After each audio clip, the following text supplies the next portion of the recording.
Estoy, sí.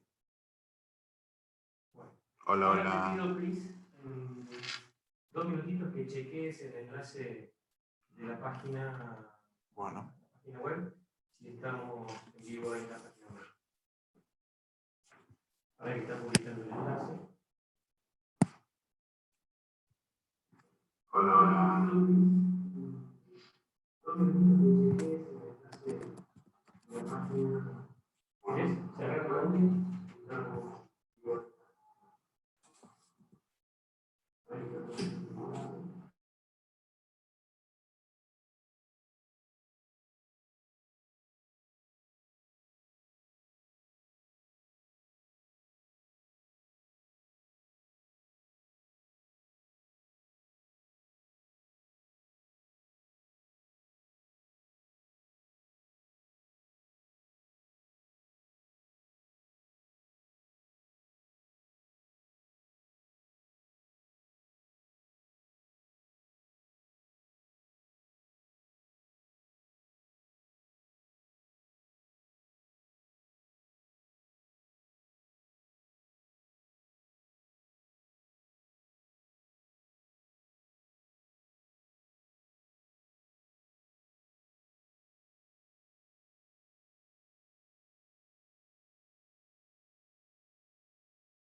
Hola, hola, hola.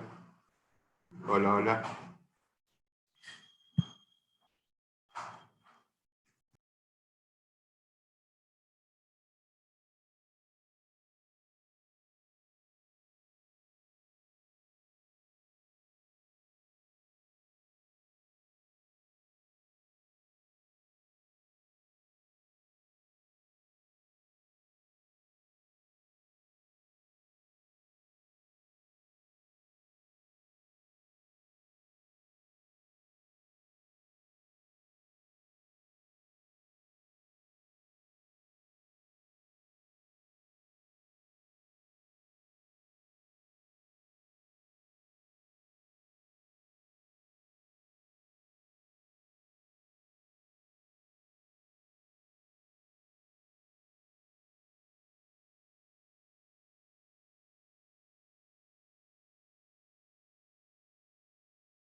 Puedo habilitar el audio, ¿me escuchás ahí?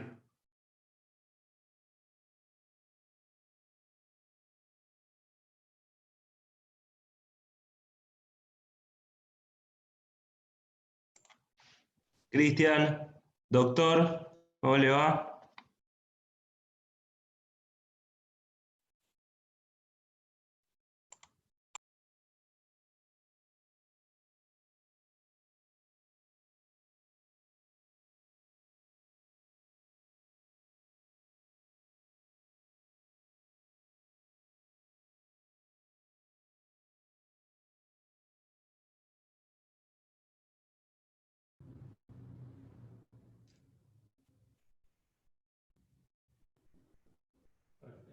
Daniel.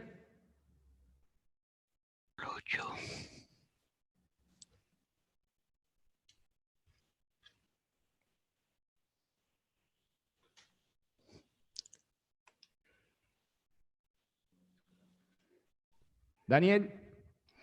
Hello, hello. Who is speaking?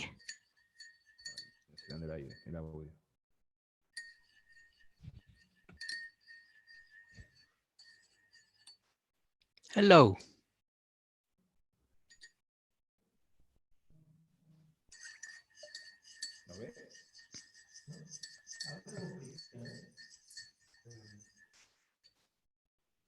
Hello, hello. Hello.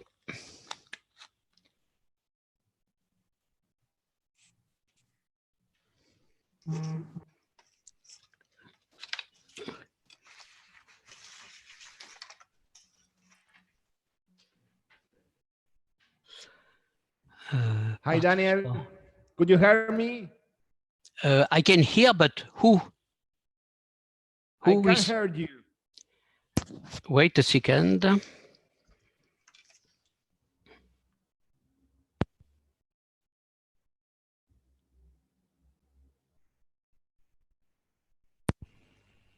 Do you hear me?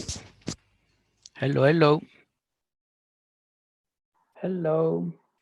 Votre micro est passé à micro intégré, sera désormais utilisé.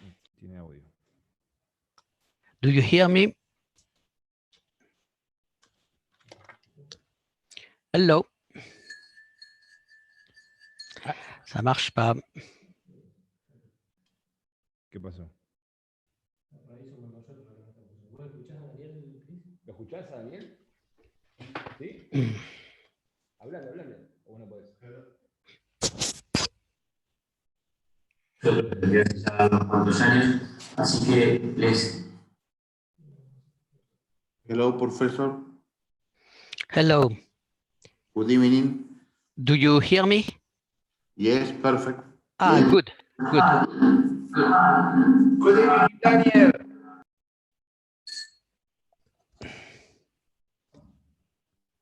Could you hear me? I do not know who is speaking. I am you. Francisco. We should speak like pilots. I begin by saying my name, Daniel. How are you? Francisco, here. Francisco. Fine. How are you? It's difficult. It's a webinar. Ah, yes, in webinar. It's Well, just a webinar. Merci pour nous avoir échangé. Thank you. Oh, yo empiezo de hablar un poquito español, pero un poquito. Let us speak English. Everybody will. It's okay. Agree. Well, Daniel, we have maybe 100 people by Zoom and maybe 200 people by YouTube channel. Fine, fine. Yes. Hi all. Hi, Dr. Lichtenstein. It's a pleasure. Matthias. Good. Can we take some whiskey before beginning? Nice. It's coffee. Whiskey. Yeah, coffee, coffee. I don't know how were your days. Are you not I to would like to go? I would like to present to you Dr. Jose Feijo is medical doctor. Who is Jose? I don't see the names. I'm So Jose. this is Jose. Hello. Hello, Jose doctor. Feijo. Oh, Yes. I think we emailed together. Your name is Yeah, familiar. we meet in Rosario. We met in Rosario Yes. and we wrote before meeting. Yes. Fine. Dr. Guido Gramberg from Formosa, Argentina, is medical doctor. Who? Hi, Dr. Lichtenstein. Nice to meet you on this Zoom. Guido, hello. How are you? How I'm fine. What time is it in Argentina? It's a minutes to 5. It would be 5 o'clock. Okay, we have 5 hours of. Daniel, the idea, we will present a PowerPoint with the questions. Our panelists will make a questions, and you have all the time that you want. There are 15 questions, and you use the time that you want. It's no problem. Is there a limit for the webinar? No, Is no. it 1 hour? No. It's all that you want. It's no limit. You use each question time like Okay, you okay. want. Fine, fine. How was your day, Francisco? You are still in equipped. Excuse me?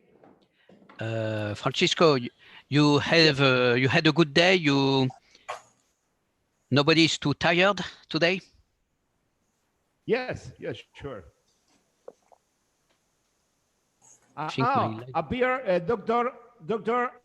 Fernando Sosa. Hello, how are you? He's another panelist. Hello, Fernando. Doctor. Hello, doctor. Pleased to meet you. My pleasure. Thank you very much. And our physiotherapeutic is Christian Benay. Hello, doctor. It's a pleasure. He's Hello. working here. He's working here into lung ultrasound for physiotherapeutic. For winning ventilation and all like that. Show me your name again, Christian. Fine. Christian. How do I see the names? Okay. Christian Benay. We meet in Rosario in the last year. We were in Rosario. That was. Y si no, por el canal de YouTube. After that, Dr. Pina from Mendoza, Argentina. Hello, doctor. How are you? Pina. Juan Manuel. Fine. Very well. Thank you. Juan Manuel from Mendoza, Argentina.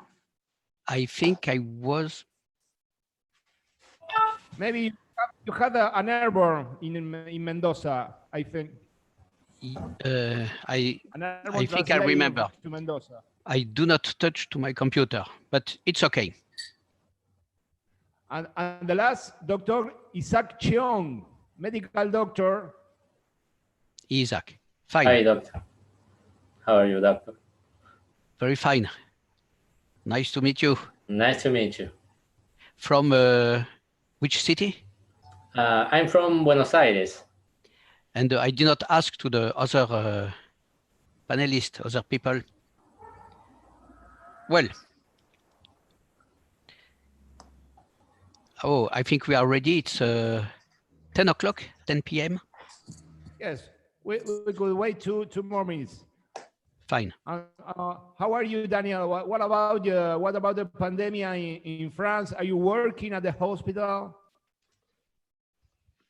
Pandemia? It's not there. The pandemic. The word is pandemic. I wrote pandemia. The pandemic killed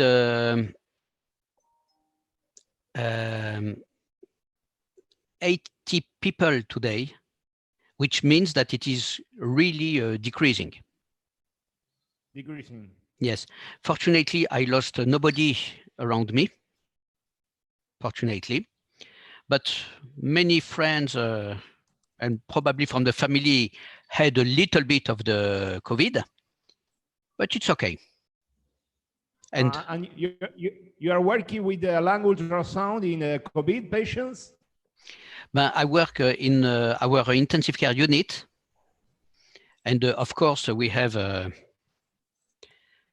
only IRDS with COVID. And probably from the family had a little bit of the COVID. What do you think? Is like RDS? It's only RDS or are different? What is the different RDS? I am Daniel Lichtenstein. I am not Luciano Gattinoni or all this world expert in IRDS. These people say it's not an IRDS. So what shall I answer? I understand. It's an RDS. But I don't know what is an IRDS. Before knowing Luciano, I said, IRDS is not very logical labeling. I just see a patient with white lungs who cannot receive oxygen. It's okay. Not due to hemodynamic edema, as we all know. I will answer to your question. Maybe it's not yet time. Yes. If we include ultrasound, lung ultrasound in the definition of IRDS, it will make a big change. That's my answer. It's really clear. Well, it's a good time to start. ¿Tenemos la gente? Sí. We will share, Daniel, we will share our PowerPoint where appear the questions, and the panelists will make the question with you. Okay, I'm ready. In 3 minutes, two or 3 minutes, we will start. Fine. Did I say, Pablo, did I say you hello? Hello, Professor. How are you? As well as you. Fine. Ready to spend a nice hour. To see you. So, where are you living in Paris? Is near, we could say, the Eiffel Tower? if I go to the balcony, I see the Eiffel Tower. I live in the 5th district. Comfortable. Wow.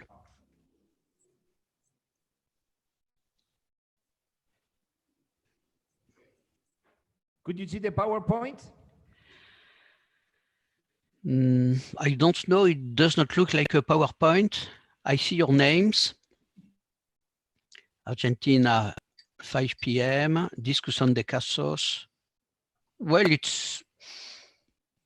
Is it a PowerPoint slide? Yes, it is. I see The next slide is for start, is the first questions. We will start in minutes. Fine, ready.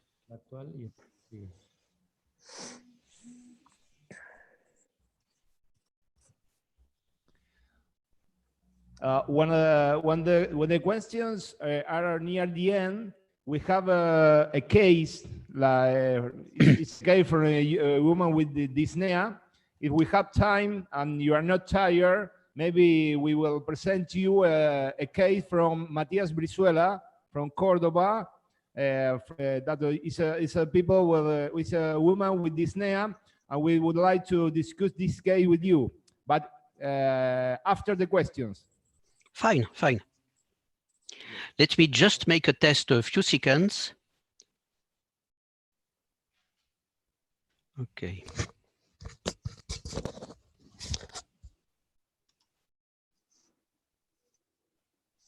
Okay. Empezamos, Pablo. Okay.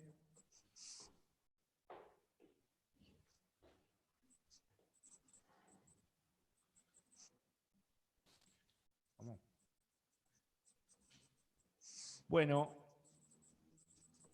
buenas tardes a todos. Gracias por la participación.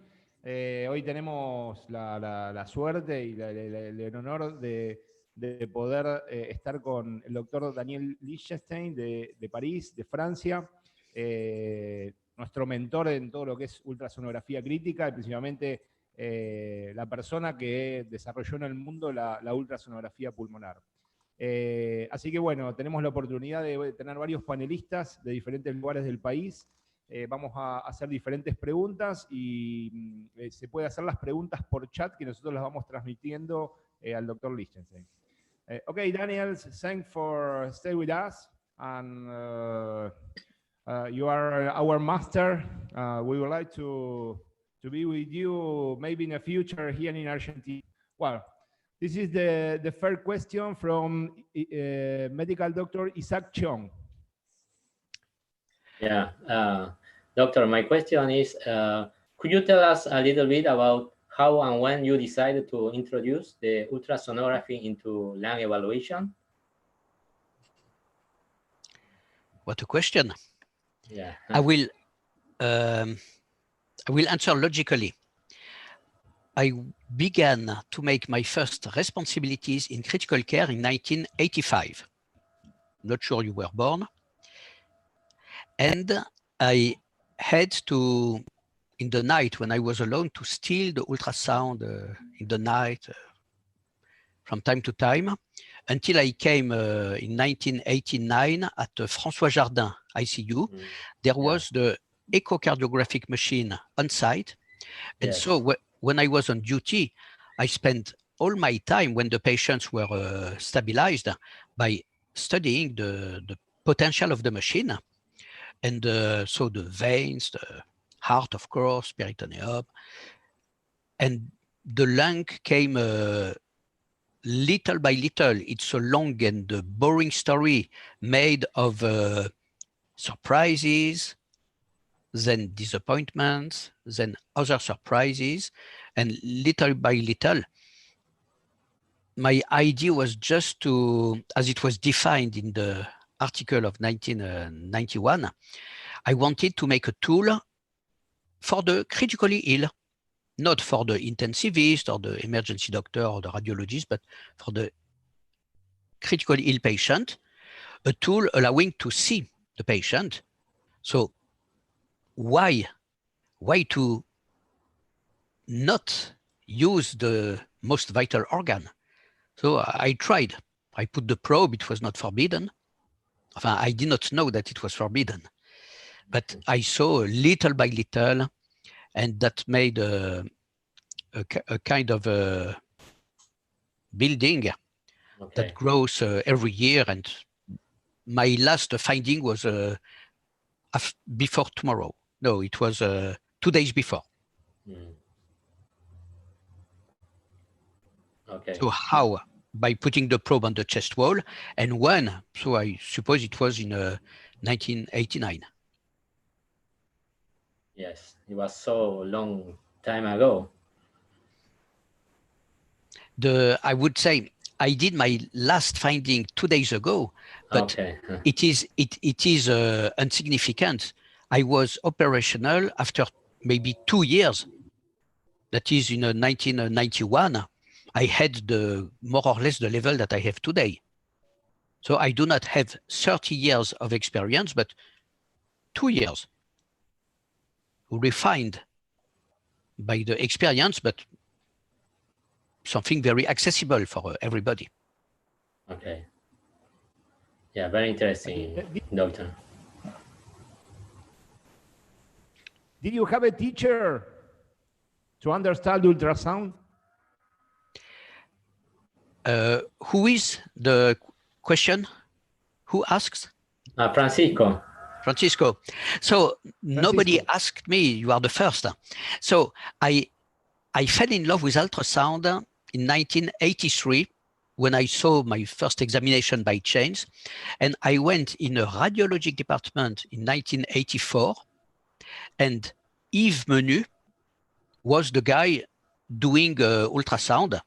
So he's the guy who learned to me how to take a probe, which buttons to push. And he was an expert in liver and biliary tract ultrasound. So I spent one stage in a radiology department, and the year after I made my my curriculum in critical care. Thank you. So Thank Yves you. Menu, if you want a name, a very respectable man. Mhm. But for the critical care, I had no teacher. Okay. Not teacher in critical care. Okay. And no, it did not exist.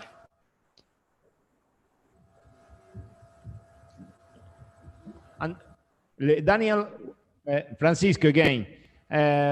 What do you think that critical care ultrasound have to work into the critical care service or into the radiology service?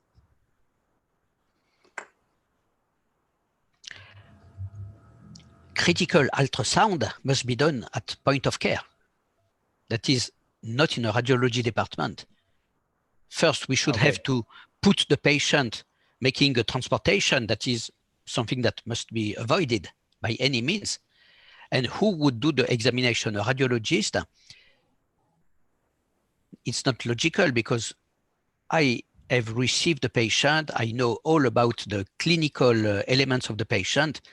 So I will contextualize the findings according to what I know from the patient. So we examine our patients. We should examine our patient with the ultrasound. Thank you. Okay, let's go to the next question from Isaac Chon again. Yes. Yes. My second question is, could you tell us about the advantages of using microconvex probe to evaluate lung? Can it be replaced by another probe?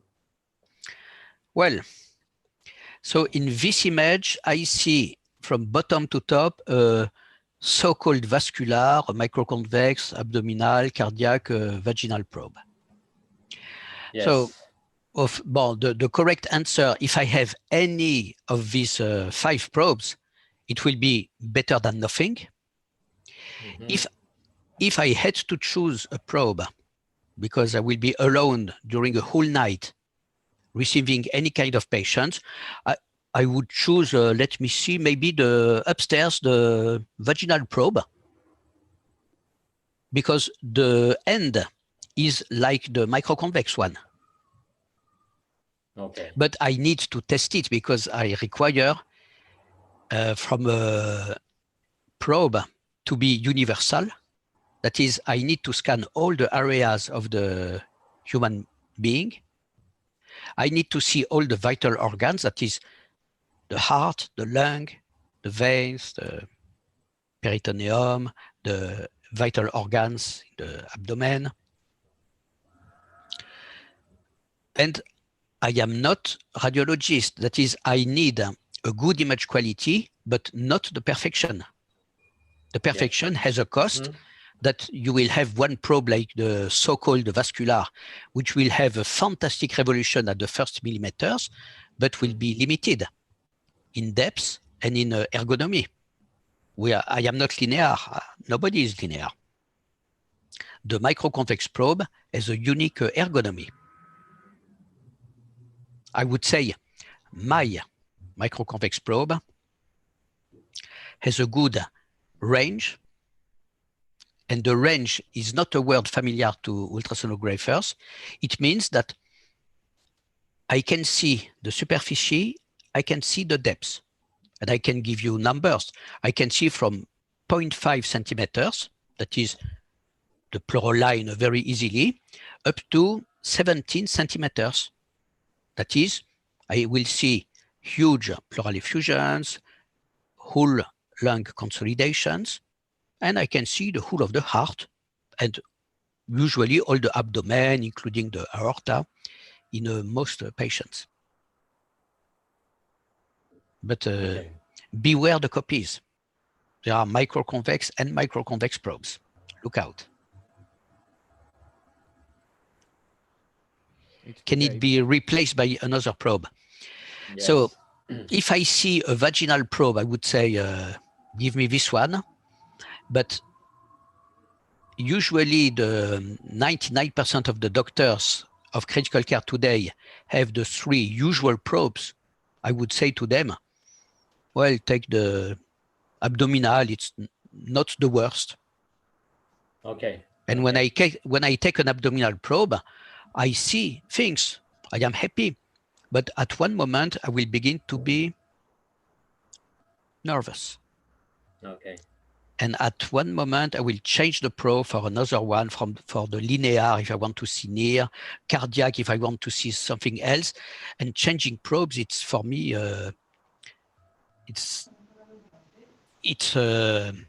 c'est un, what's the word? It's not a victory. It's not good to change the probe as many. It costs money, it costs time, and it costs asepsis. I cannot be clean with several probes. I make my examination with one probe. When I finish, I clean the screen, enfin, all the things that I touch with the hand, and my cable and my probe singular. Okay. And I am a clean doctor, which is a good idea nowadays with the pandemic. Yes. So if I say one probe, it's not for being original. It's really critically mandatory. And to finish, because we have time, it's the best compromise between all what exists to see the best of the lung, the best of the vein, the best of the abdomen. And for the heart, you will be maybe a little bit limited when you begin to make Doppler, etc.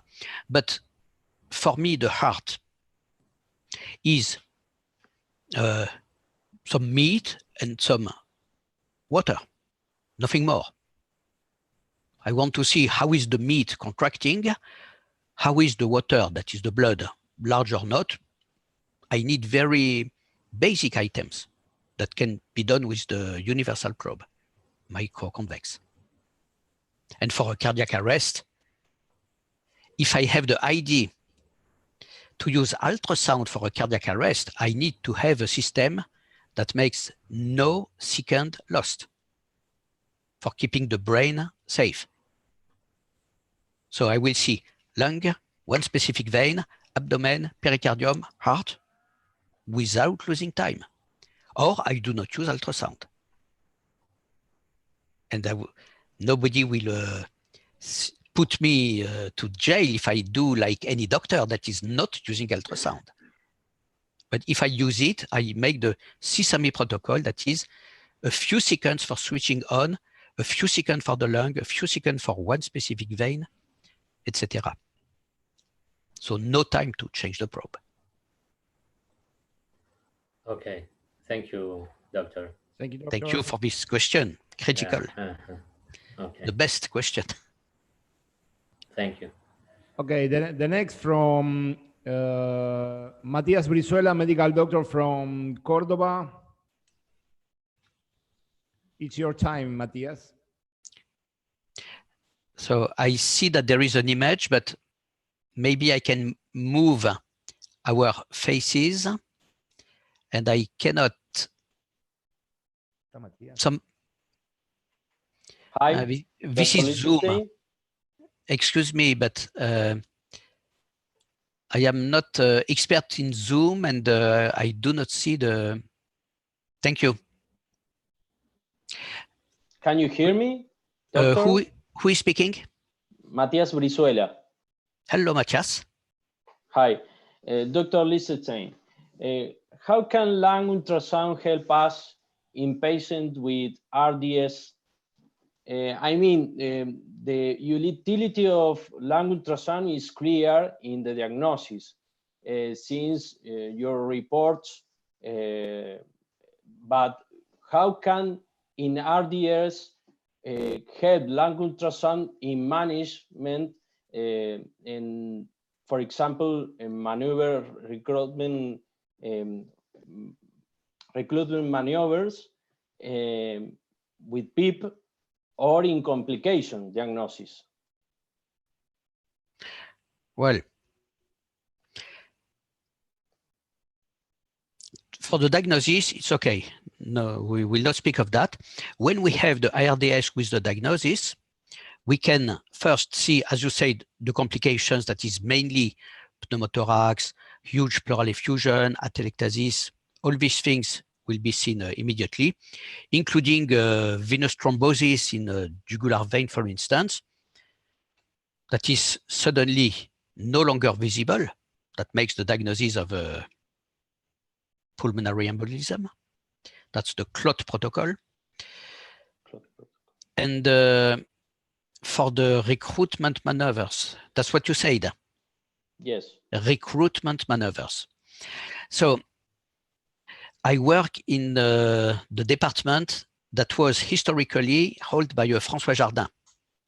If you visit this department, you will be surprised to see the level of a PEEP, always one number, 5 millimeter, 6 millimeter, 7, it's a big number, because we have one target is to privilege the circulation by any means.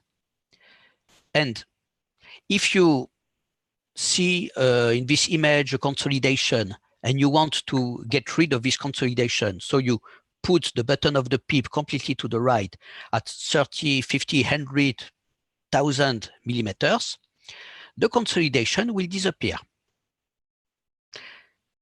And you will be happy, and you will even see the saturation of oxygen climbing upstairs, but at the expense of a circulatory impairment. And we try to avoid this. So what we do is to privilege circulation.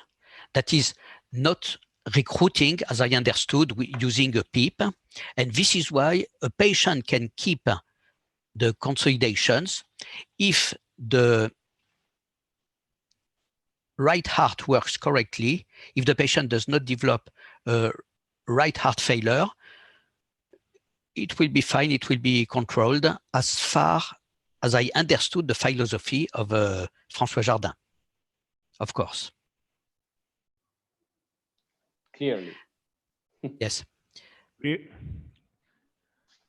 So I know that many doctors use the loose. I think it's the good word. And they spend 1 hour every day to scan all the areas of the lung. They make a score, the lung ultrasound score.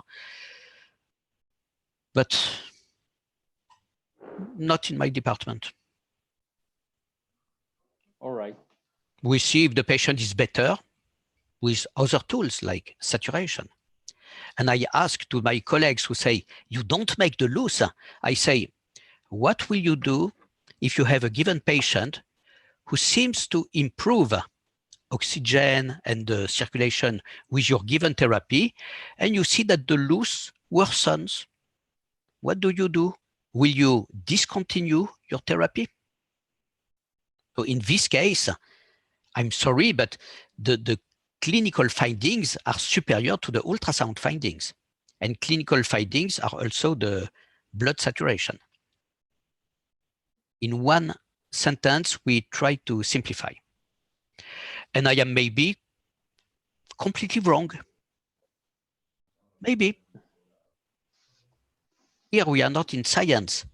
We are dealing with IRDS, and in this field, the gold standard is the most difficult things to obtain. So I speak of something that I do not control. There are too many data. The patients are too different from each other. Even the cause of the IRDS is infection. So what? Which microbe? We don't know. We gave probabilist antibiotherapy. It's not a very good begin for making science. You understand? Yes, yes, completely. If I tell you ultrasound is good for diagnosing pneumothorax, I have my gold standard, it makes no problem.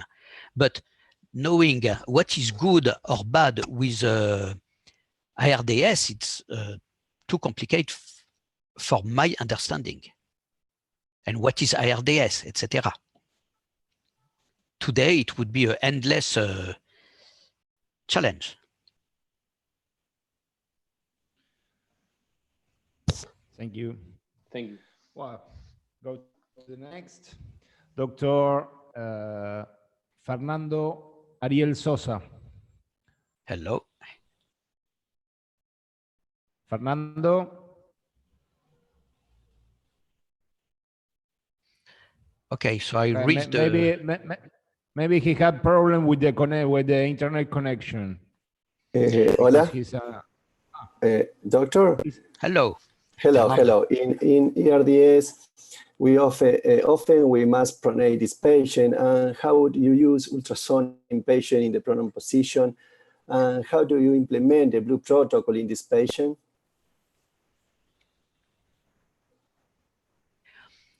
The question about prone positioning. Yes. I will ask you the question. Does prone positioning work? Is it a good idea? I ask you the question.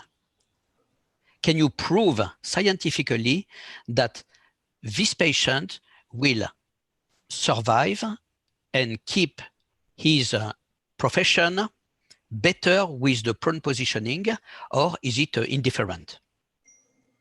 I ask you the question. And you will tell me. Yeah, yes, it's better for this patient. It's better for the immediate saturation. For the immediate saturation and for mortality. Okay, so it's uncertain if the mortality, but it's good for the immediately oxygenation. Of course, but I think to be schematic that possibly the prone positioning is the less invasive procedure for improving a patient. I do not know, that was my idea. I do not know the very usefulness of prone positioning because it is a very hard work and complicated, and sometimes the patients have a difficult wounds, something very heavy. My last experience with a prone positioning was a patient who got a pneumothorax with a cardiac arrest while in prone positioning. Few days ago. It's not the best setting to diagnose immediately a pneumothorax. So I am sure it was not the good moment for making this. I will tell you rapidly, I was the first. I wanted to see what are the conditions of lung ultrasound to say this patient will respond to prone positioning, but it was difficult to implement in my ICU, so I cannot have an idea. For this specific question, you should ask to experts. How to use the blue protocol. So I see that there is one rather modern decision tree. You have the A, B, B prime, A prime profile. You can use the blue protocol in a IRDS patient. Normally, this protocol is devoted to see a patient on admission in the emergency room or even in the street at home to make a diagnosis. If you have the diagnosis already, you can make the blue protocol. It will be slightly different because the distribution of the B lines will be half erased by your therapy. The lung consolidations will come and will be atelectasis or embolism or even hemodynamic edema. The things will not be as caricatural that on admission when the patient is still untouched. You understand? Not. Yes, it's clear. But after several days of mechanical ventilation, well, we call that the pink protocol.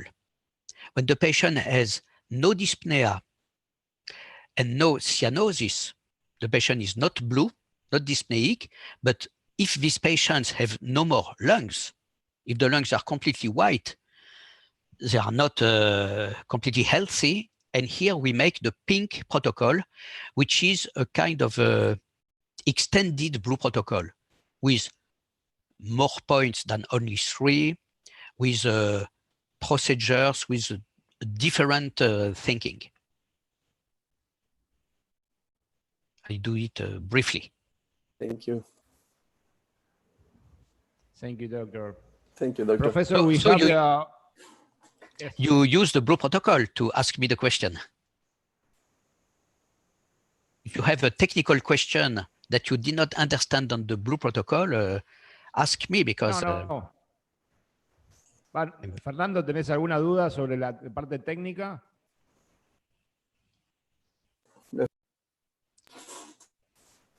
It's okay, Professor. It's clear. Se ve el audio.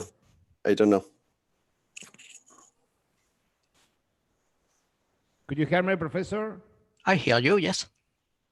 We have one of your friends from Venezuela, Doctora Elizabeth Hirschhout. Hello, Elizabeth. Nice to speak with you.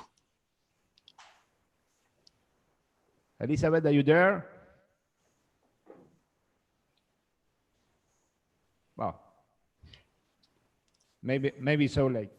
Okay, next questions. From Dr.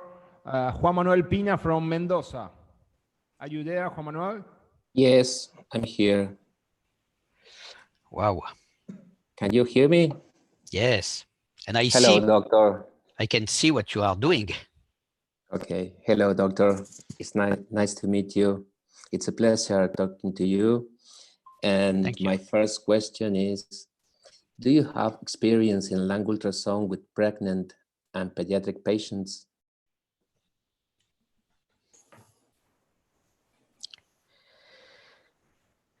Yes. No. The experience that I had in the neonates in the intensive care unit of a Necker hospital is just impossible to publish. That's a great failure of my life. Rejected all the time.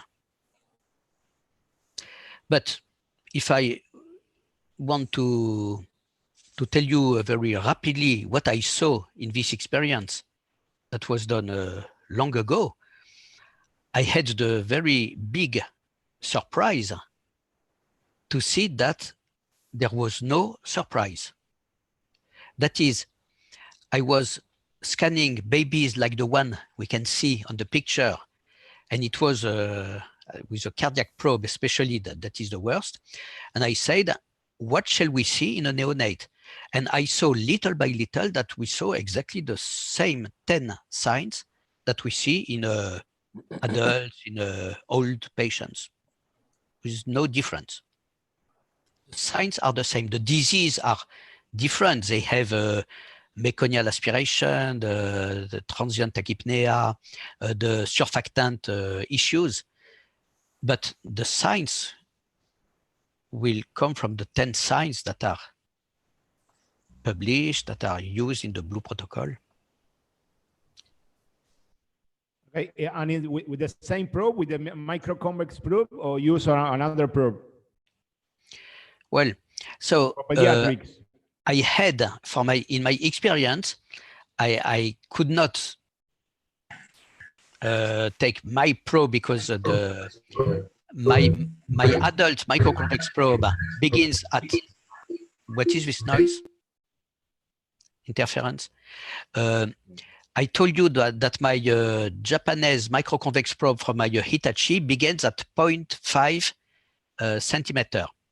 And that is too much when you deal with a very small neonate. So with the pediatric cardiac probe, I succeeded to do the things. And I did not have the potential to do it more than during this study. So now you will answer better than me. You will. I know that the so-called vascular probe is popular for the babies, but it's not ergonomic and you cannot see the heart.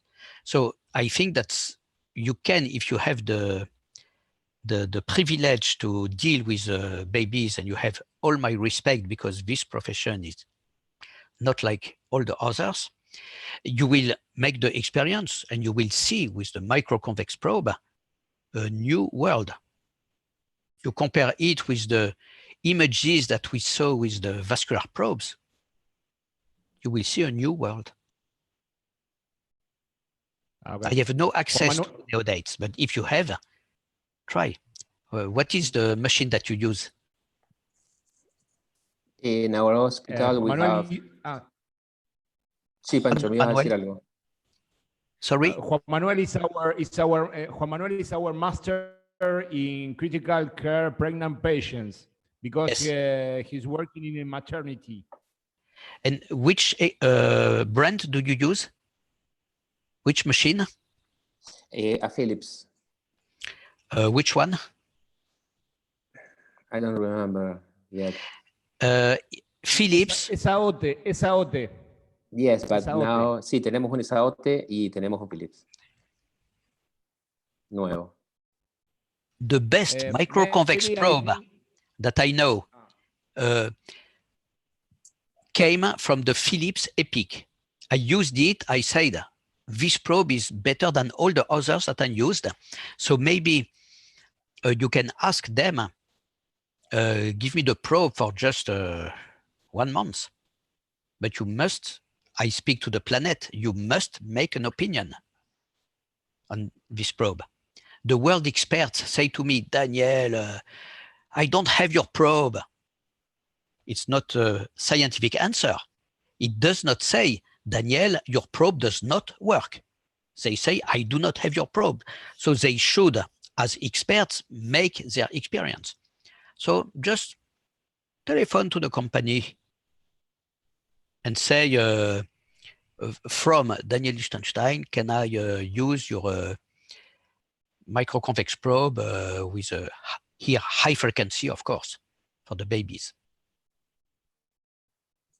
You will give me your opinion. And if you want to see the lung and suddenly the baby is not well, you want to see the heart or the veins, especially the veins that are difficult to access, you will be happy. Yes, in Argentina, usually we don't use the microconvex because it's not a common probe. Maybe we could replace for a phase array. Excuse me, it is not the common probe, but if you don't begin, it will never be the common probe. Well, yes, I think that you must... We are beginning now. Yes. So if you ask to the company, please, do you have the microconvex probe? They will say to you, no. But if the telephone rings 5 minutes later and another team asks for this probe, and 10, 100, 1,000 times, they will make a meeting and they will say, all the doctors want the microconvex probe. We are here for what? For the money.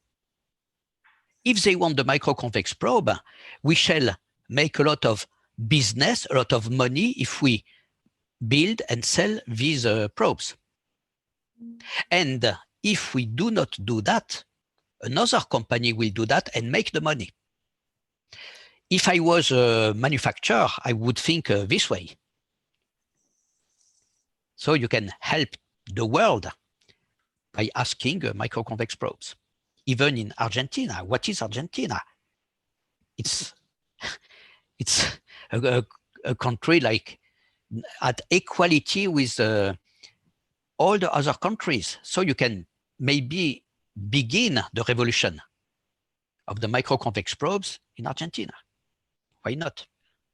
Because I admit that up to now, it is difficult to implement this probe. I see the years are passing, 1 decade, 2 decades, 3 decades, but I know that this probe will prevail. Maybe in 50 years, maybe in 49, but it will prevail. Just test it. Insist with the companies. Okay, we have to work on it. Make your opinion.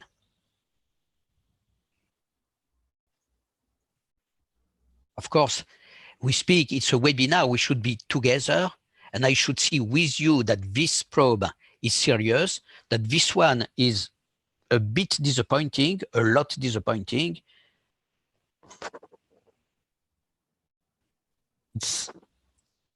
I know the equipment that I use. For the babies, I told you that one probe from Epic Philips is probably an excellent choice. And maybe I cannot, well, I should once again make an experience to work in a neonate ICU to test the machines. So I cannot answer now, you understand. I can give you advice, but do not buy a probe before testing it first.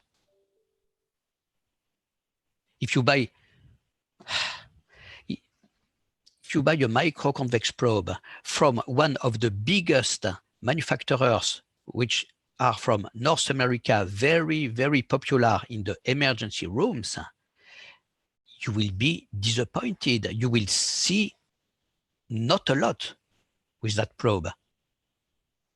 It will be blurred, you will be unhappy. But if you try with other machines, you will see that that's the probe of the future. So I speak of what I know, that is my Hitachi microconvex probes in adults, and also some other microconvex from other companies.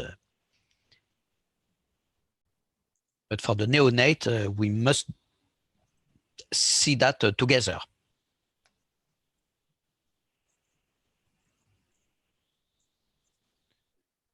Especially you deal with prematures. Do you manage premature babies? No, doctor, no, just pregnant women. Pregnant women? Yes. I speak of the baby who is alive. Yes. The baby in the uterus is not my field. Okay. Too complicated, it's another world.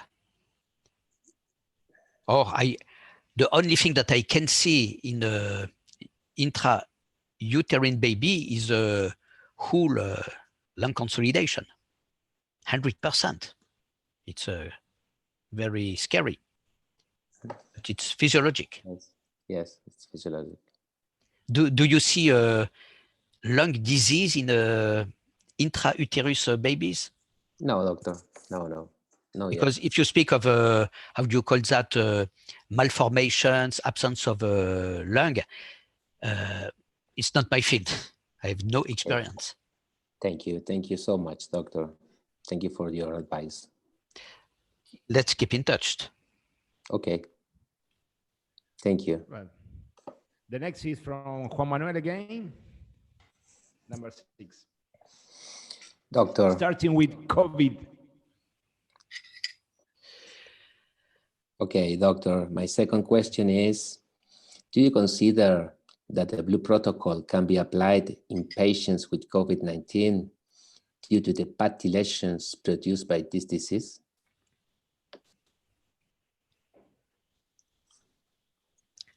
This is COVID-19? Yeah? Yes, COVID-19. Is this patient in the intensive care unit? Yes. For ARDS? Perdón, ¿se escuchó bien la pregunta? Sí. Yes. It's a distressed patient into the critical care unit with mechanic ventilation. This patient. Wow.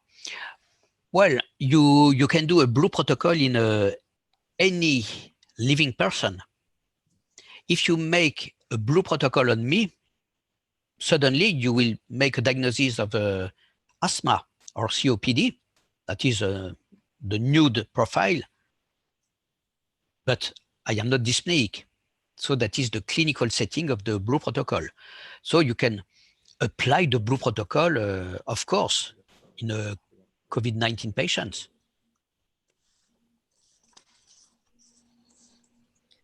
Doctor, there are some new protocols with more area for make an ultrasound scan. Yes? Blue protocols have only 6 areas. No, so 3 per lung. 3 per lung, yes, of Yes. course. So that is the question. If you think that with blue points, superior and inferior blue points and flaps point, if enough to scan all lung in a disease with patchy lesions. That is in the COVID-19 ARDS. I cannot answer to your question. Okay. I would love to answer to it, and maybe I will par le biais, enfin, with Francisco Tamagnone, maybe I will answer to you in a few weeks. But if I speak of something that is not published, it will maybe be rejected because maybe I am wrong. When you make research, you can always be wrong. So when the community accepts your work, you can speak of it. If no, it's not honest to speak of something that is not published because maybe I will say completely wrong concepts. So up to now, I will say to you, do the comprehensive protocols, do as it is written, as it is published. It's much, much better than no ultrasound at all.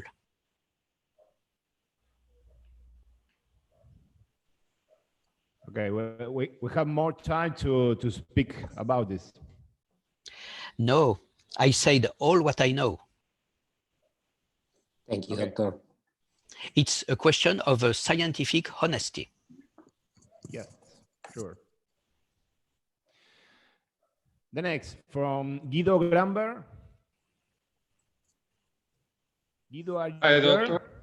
Guido Granberg, who Yes. is From Formosa, Argentina, in the north of Argentina. hello, Guido. Hello, dear doctor. In your large experience at time, which pathologies are associated to B lines? You recognize any difference with regular pleura or with irregular pleura?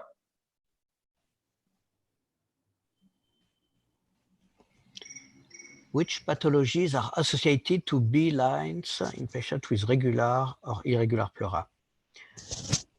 What do you mean irregular pleura? What is it? We are showing in the COVID patients appear with B lines or interstitial B lines with Yes. irregular pleura, with sometimes disappear the pleura. Could you see at the video at the right and down? What is irregular pleura? I do not understand. I never use this term.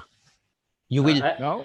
I wrote 6 books. I succeeded to publish not a lot of publications. You will never see the word irregular pleura. Irregular pleura. No, I do not use this term. I think that it refers to C-line, maybe. Oh. What is C-line? C-line, I know this term because I created this term for lung consolidations. Here, there are 3 images. The left, I do not see lung consolidation.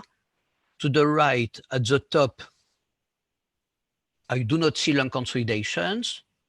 To the right at the bottom, I see a lung consolidation. What else? A small consolidation. Well, not so small, maybe 1 centimeter. That is substantial. So to answer your question, which pathologies associated to B lines? You know, a B line is not a disease, you know. Several B lines. Something You like say that thickness it's pleura. not relevant? Can you repeat? There are several people speaking. Doctor, you say that it's no relevance, the meaning, the presence of regular of irregular pleura.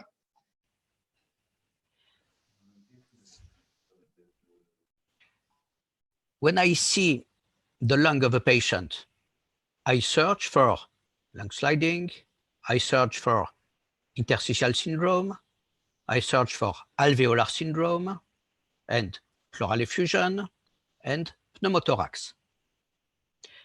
I do not search for irregular pleura. The patient to the right, at the bottom of the right, has consolidation. If I see this pattern at the anterior chest wall, I will say this is a C profile. And I will see the blue protocol and I will see C profile. Ah, it's a pneumonia. Simple. Maybe Guido wants to say thickening pleura. Thickening. So I will ask a question to Guido. You okay. see that I will ask you the question. You see that the pleura is thickened. It is thickened. Yes. You say yes. And I will ask you, thickened. Okay.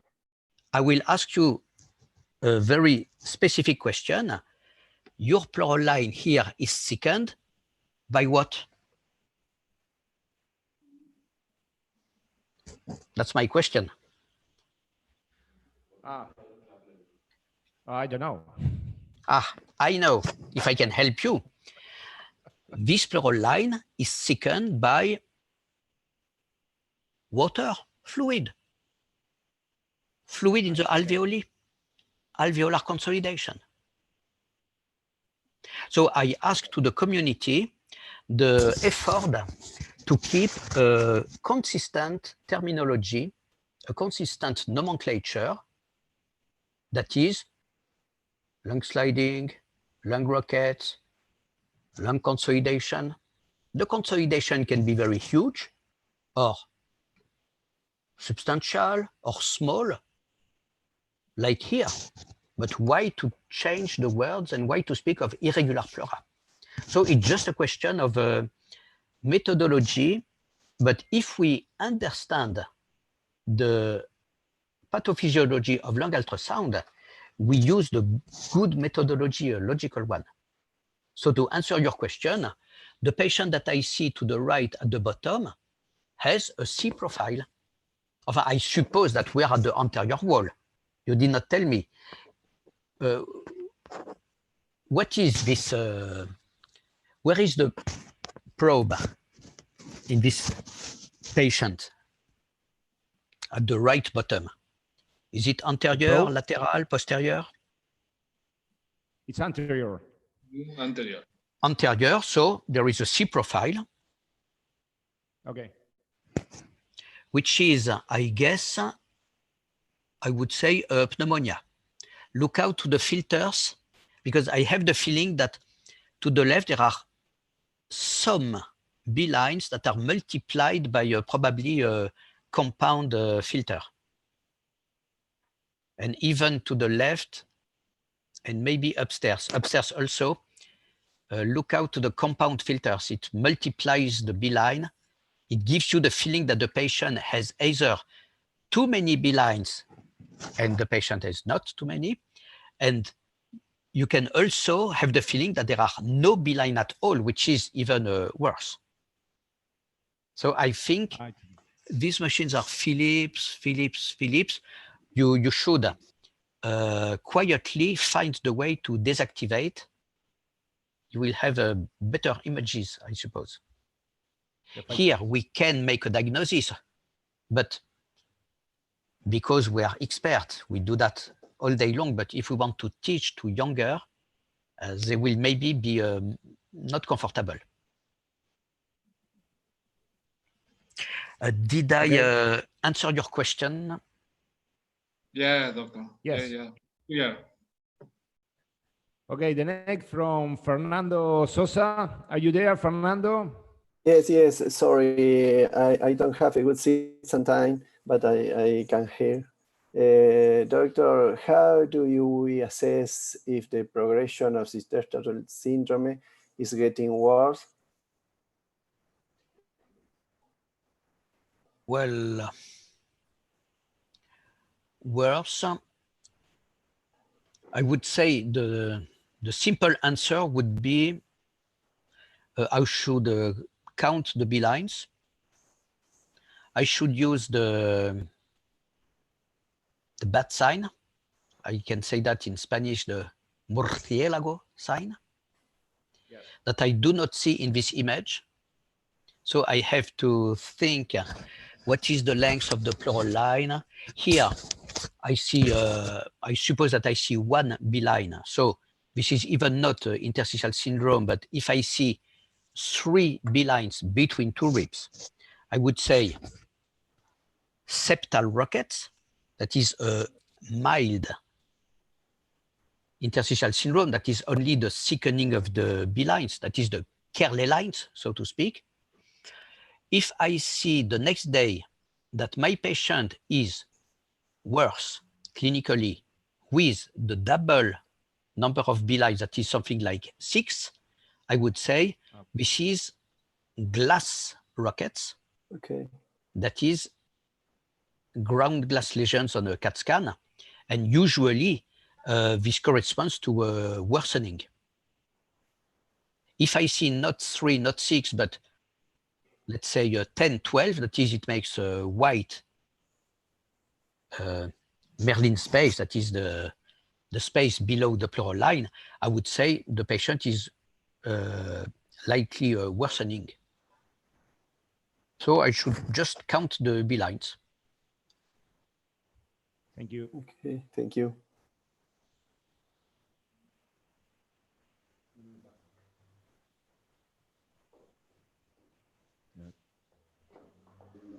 Okay. The next for Jose Feijo from the military hospital. Hello, Doc. Hello again. The next question is, in your opinion, what is the best way to differentiate a consolidation from an atelectasis? Well, I waited this question, and I am proud to tell you that I am unable to answer for 3 reasons. First reason, an atelectasis is a consolidation. It is a retractile consolidation from René Laennec, who was the father of the modern physiology of the lung, a French pulmonologist. You have retractile and non-retractile consolidations. And atelectasis is a retractile consolidation. So for me, there is no difference. I cannot answer this question in the way it is labeled. I would say, how do you differentiate pneumonia from atelectasis? I would understand a bit more the question, but I would ask you, I'm very sorry, do you mean passive atelectasis or obstructive atelectasis? If you tell me obstructive, here I know what you speak about. Yes, obstructive. Okay, so on this image, I would be unable to answer because maybe it is because of the webinar, but the image is not moving smoothly. And the dynamics is all in lung ultrasound. So here, I cannot make an opinion. I see what do I see? I see a lung consolidation. I see a bit of pleural effusion. Some people would say, oh, this is a pleural effusion with the collapsed lung inside. And I would say, collapsed, excuse me, but where does the pleural effusion come from? And the answer is the pleural effusion comes from a lung consolidation, which is probably a pneumonia, which is maybe a hemodynamic edema. Here it is possible. So infection, edema, it can also be a pulmonary embolism. And why not an atelectasis, which can be obstructive.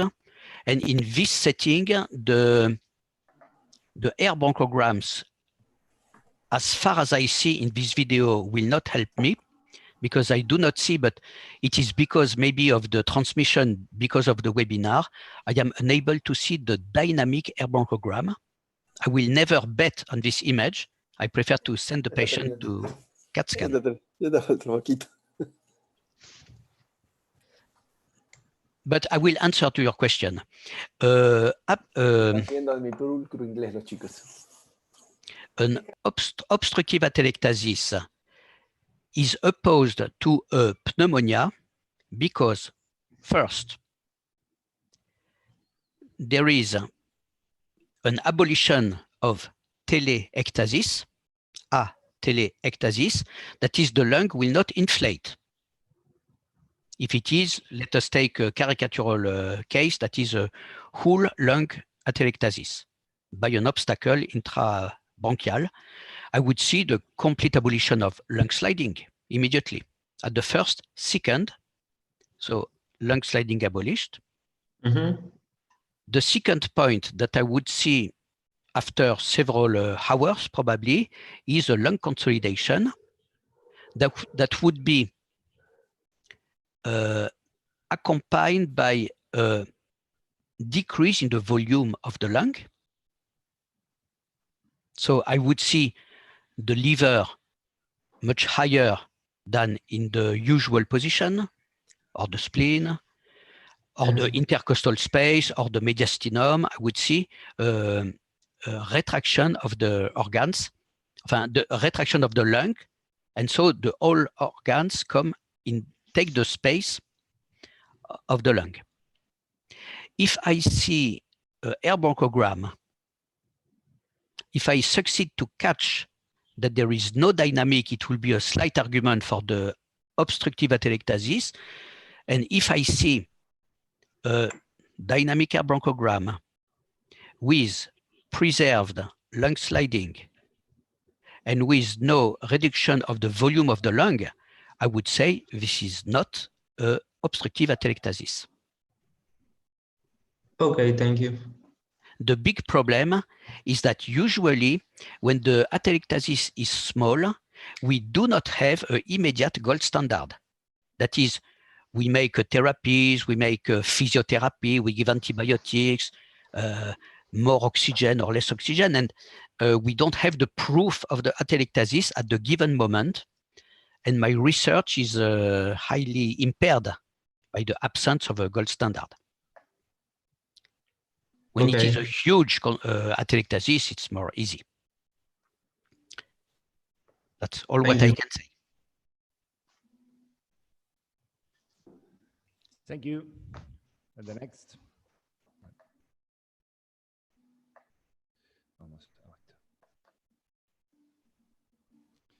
It's from Guido Gramber. Guido. Hello again. Guido, are you there?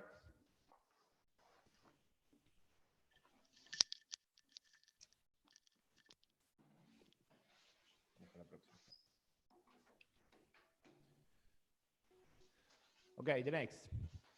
From Jose Feijóo again. Jose? Yes. How long do you consider it is necessary to train personnel who have never had contact with lung ultrasound? That is a frequent situation that we have now with the pandemic.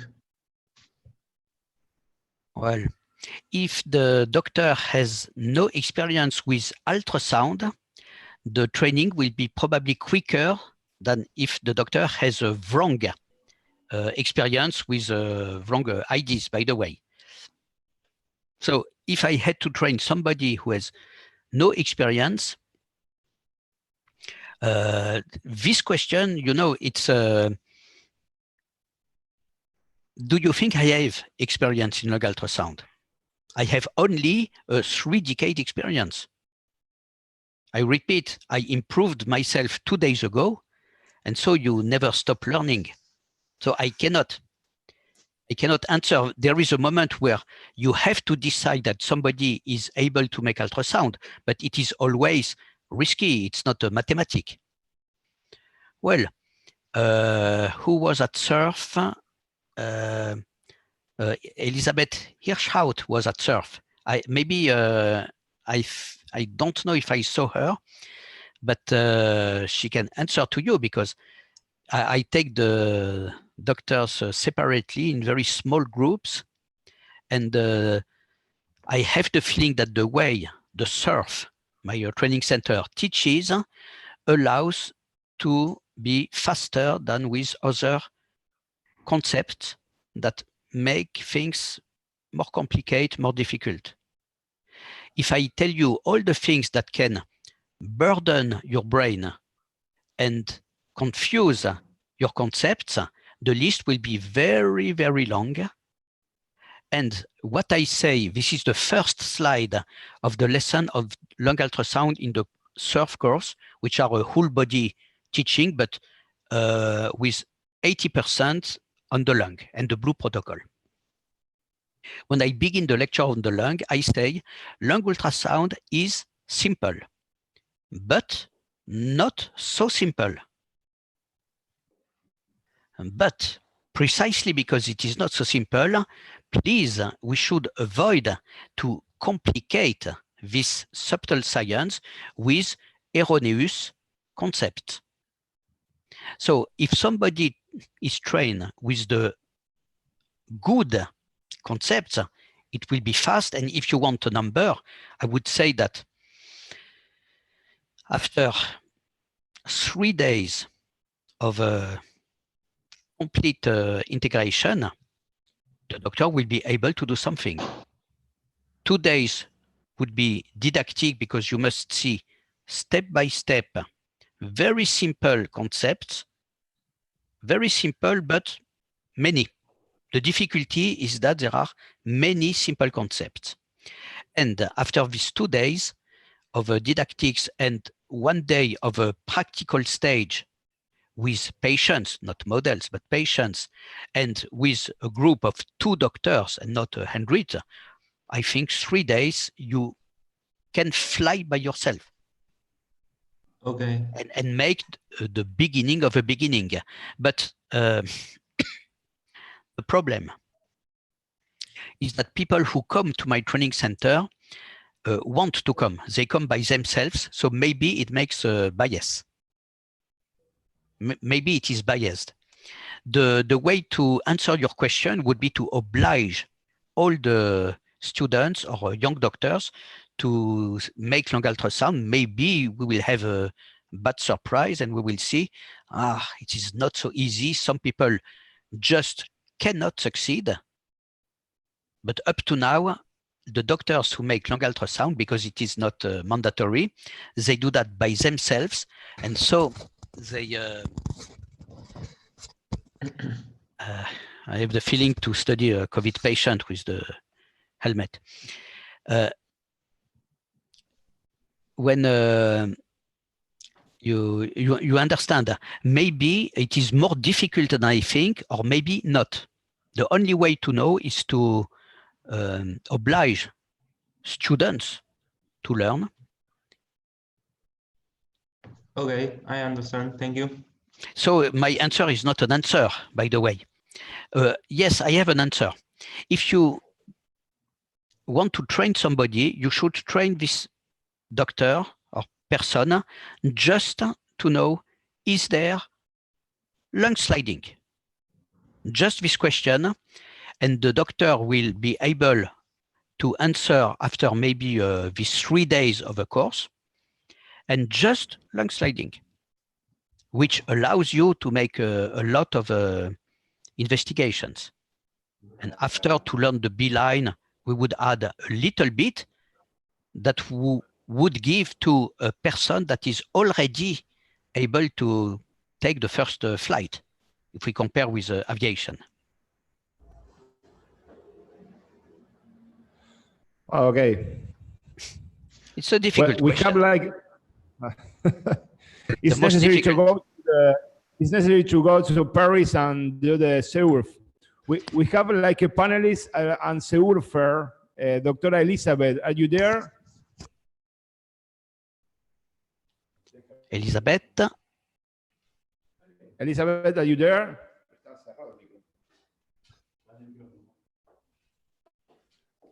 A second. Ya creo que ahorita sí me conecté. Hello. Hello, Dr. Lichtenstein. How are you? Nice to see you. The same. How are you? Well, in this pandemic, we are a little bit isolated. But Isolated? trying, let's say, in our houses, but trying to do the best. The people are isolated in the house. That is confinement is the French word. Yes, confinement. But fine. But the doctors are able to move. For me, it was not a confinement. I was moving a lot, better than at any time because there was no car in the streets. It was a good time for going to the hospital. But no scientific isolation, you speak. No, isolation of the people, right. You have all you need for taking care of the patients. So are you able to answer the question of Jose? Yes, Jose. That is. Thank you, Dr. Elizabeth. Thank you, Dr. Elizabeth, to be with us from Venezuela. I was asking her. Dr. Jose I was asking a question to Elizabeth. If she yes. can answer to the question of Jose, that is how long to begin to be consistent for making lung ultrasound. Because Elizabeth was at SURF, so I never see the people working day by day where they are. So do you agree that 3 or 4 days allow you to take your first flight? Yes, I think if you have a good supervisor, I think you need a supervision to do lung ultrasound when you're on your own. It's, I think, difficult to see some signs. When you are supervised by someone that knows about lung ultrasound, it's much easier. And if you have like a didactic course, a program, very simple, it's easier. With the first 3-4 days, you can go and do ultrasound. I think you need a little bit more of time to have a good diagnosis and don't make mistakes when you're doing lung ultrasound. So for starting, I think it's wonderful if someone can go and do the course in Paris. That would be excellent. And so Dr. Lichtenstein, I think, is, well, one of the best instructors. And after, you have to do your experience in your working place with a lot of patients. Of course. So what we do at SURF is to show to the attendees the usual mistakes. We take high attention to show precisely the mistakes. And I repeat, you want to have expert level in lung ultrasound, but if we begin with one simple item like lung sliding, it is much shorter than learning the whole of lung ultrasound. So up to now, but I made a SURF in South America already. in Colombia, in some areas, also in North America, in Asia. But now with the airplanes, etc., it will be a bit difficult during I don't know how many months. I think we will have to do it online through the computer. But we will try to do our best. I'm not very comfortable online, to be sincere. I am very happy to see you. That is the good point. But to teach you, it must be presential, I think, with a patient who has the disease. Thank you, Doctora. And the last questions is from Jose Feijo. Yes, so we like to answer you if you consider that the ultrasound is useful to check the placement of a central line and if it can replace an X-ray. Well, the question was simple for me because I see I choose subclavian veins, which are easy with a microconvex, not linear probe. What do I need to know? Did I make a pneumothorax? Ultrasound clearly replaces X-ray. For the question, did I create a pneumothorax? Because you see the vein. If you have the good probe that is not the large one, but the ergonomic one, you are just in the subclavian vein. You cannot make a pneumothorax. By the way, the second point, did you go, if you choose the subclavian vein, did you go upstairs? Yes. The answer is during the procedure, just with the metallic wire, you take a look to the jugular vein and you will see the wire if it is going upstairs. So you have the time to do the maneuver again. But if you use, I am sorry to be a bit stubborn, but if you use a micro-convex probe, you are able to be a bit outside the medial line. And so your wire will go naturally downstairs and not upstairs. So it is one more argument for having the magic universal micro-convex probe. And now the last point, I will try to show you with my hand. If you insert your catheter, that is without pneumothorax, without going to the jugular, but going into the superior caval vein, your catheter should be on the axis of the vein. If the vein makes a bending, the catheter will, at each systole, hurt until the moment where there will be penetration. And for this reason, I would be just cautious. I would just say, as far as we did not get completely rid of this risk, because it can be a perforation of the pericardium, enfin, you can imagine the drama, I would not be too much excessive. I would not stop the X-rays too fast. I would follow the Lucy FLR project. That is, we try to reduce in the 3 next decades 1/3 of chest X-rays and 2/3 of chest CAT scan. So we should keep maybe 2/3 of X-rays. And for this reason, that is the catheter that should not be parallel but perpendicular to the venous wall, it should be good to make less X-rays, but a minimum, of course. That's my answer. Okay. If other people have other experience, if you have the transesophageal ecography, very easy, if you make it 10 times a day to a patient, you can see that the catheter is correctly placed. But they do that in my department, but maybe not everywhere. Okay, thank you. Well, Professor, we have for the end, if you are not tired, we have a case from Dr. Matias Brizuela de Córdoba.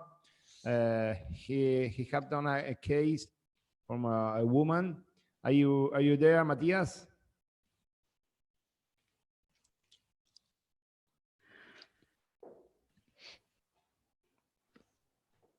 Matias? Yes, here. Well, Hello, Matias. we will present this clinical case. I have the opportunity to manage her, the patient.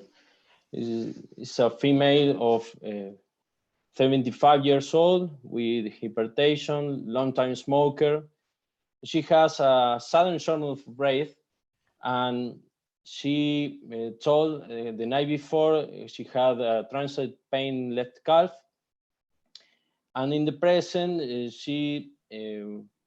we can saw the facial cyanosis without limb edema and without Homan-Singh, and in saturation at the air room with 72%, hemodynamically stable, with a heart rate of 110 and a respiratory rate of 30, with no fever.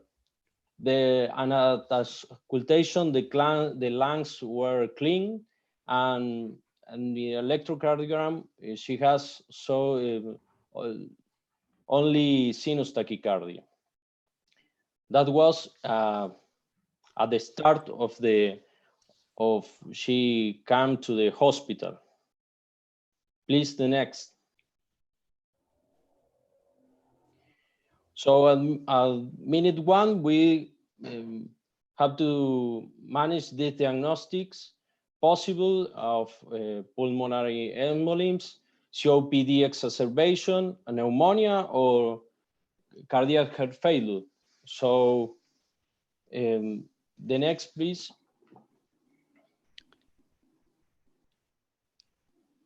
At this time, we implement oxygen therapy, but we will not be able to have the decision to start heparin or thrombolytic therapies or corticosteroids or furosemide or antibiotics or mechanical ventilation, because we have no another test. So Francisco, please. Francisco, please, the next. The next. And the Wells criteria for pulmonary embolism were only 4.5.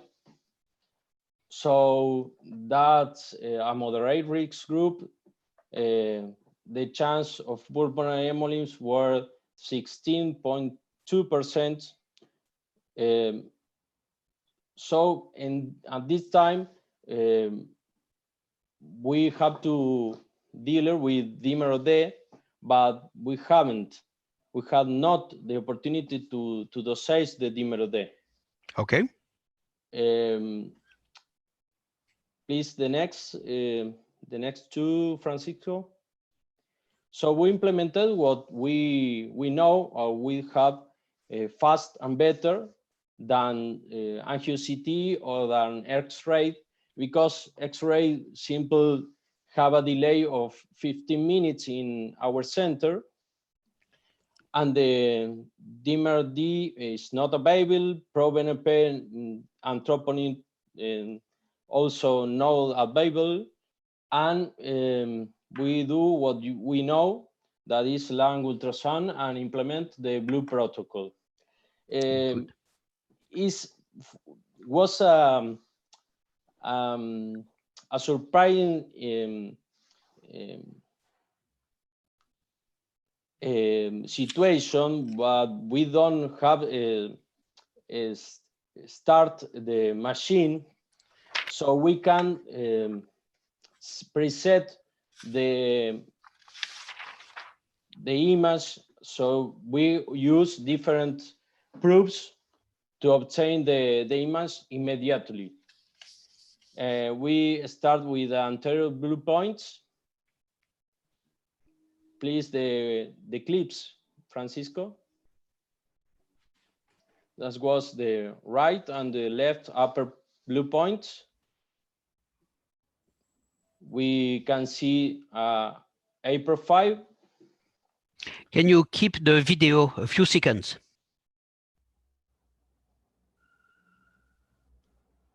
Could you see the video? I see the video, but it's not very easy. I am not accustomed to this image quality. Maybe for the connection. No, it is the usual image quality, unfortunately, that has invaded the planet. So it is an abdominal probe. Yes. And probe. And the settings, I'm not sure that they are optimized for the lung. No.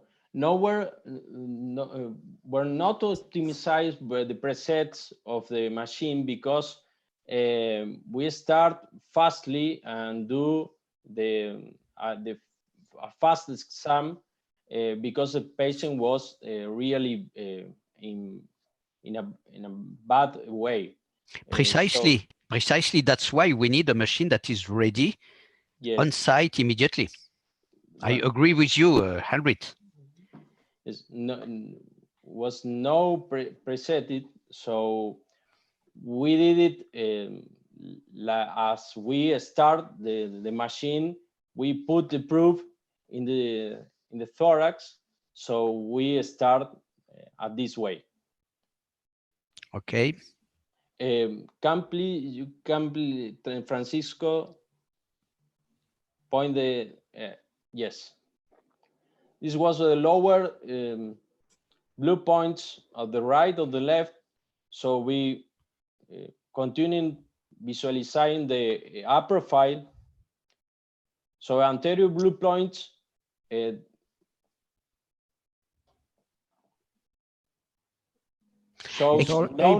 me.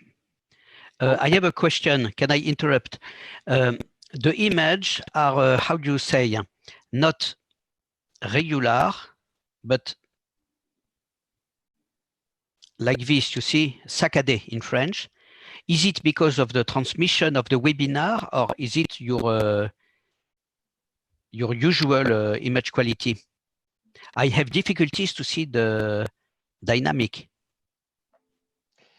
No, it's for the webinar, maybe. Yes, the it makes a bit. Yes. The patient was really with tachypneic situation, so you can see the moving of the image and probably not can visualizing the sliding of the lung, but there was no lung point and the line sliding was preserved. I trust you. Please, Francisco. So at this time, we have present the line sliding in the anterior blue points, and we obtain the upper profile. So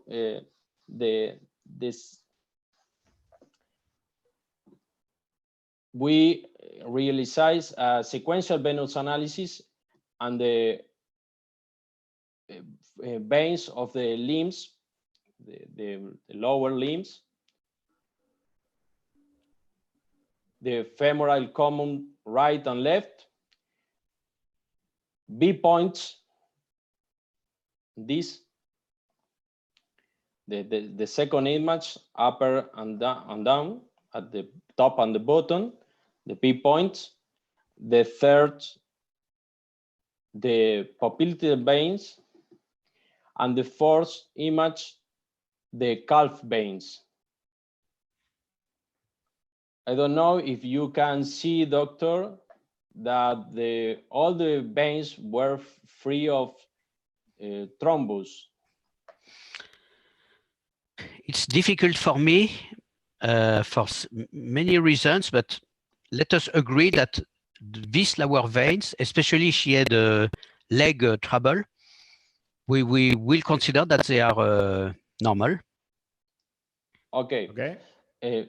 At this time, we have an hypertrophy with free veins at the lower limbs.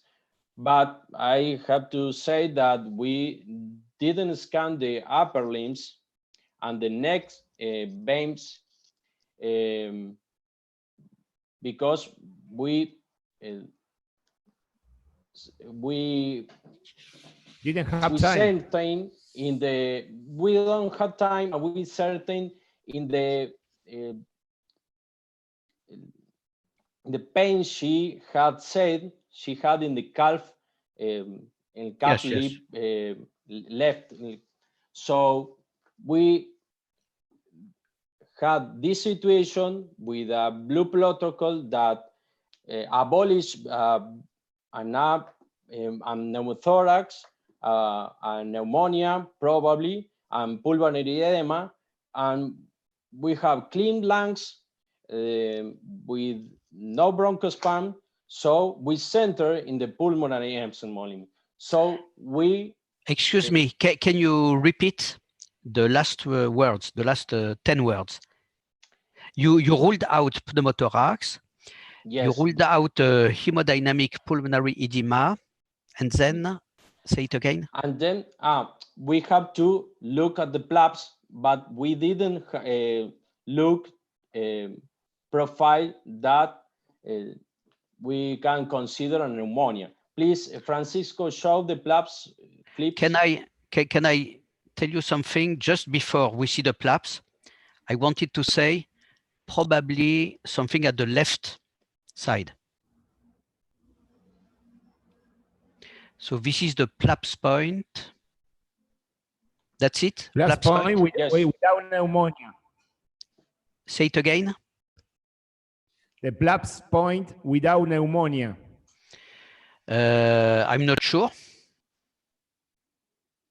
Believe me. To the right, I am not accustomed to these acquisitions too. And the frame that is, I have the feeling that there are 4 images per second that makes the thing difficult. If I see the liver is probably diseased, but we don't care. And to the left side of the patient, yes, I see the unfractious image is what the stomach. We need to keep on the image. We need to see quietly where is the spleen, where is the stomach. Here, well, let us admit that there is no PLABs, but I am not fully convinced to the left. But I am very uncomfortable. But okay, go for on. The left image. With the from the beginning, I had the feeling that the patient had an A-B profile. A-B profile. But I had the feeling that maybe there was lung rockets to the left, but the word maybe is not in the blue protocol. If you come to surf, you will have my machine. You will understand what makes me uncomfortable. I am not kidding. No, yes, I understand you. Maybe with adjustment of the presets, we could take a good image. But there are a few things.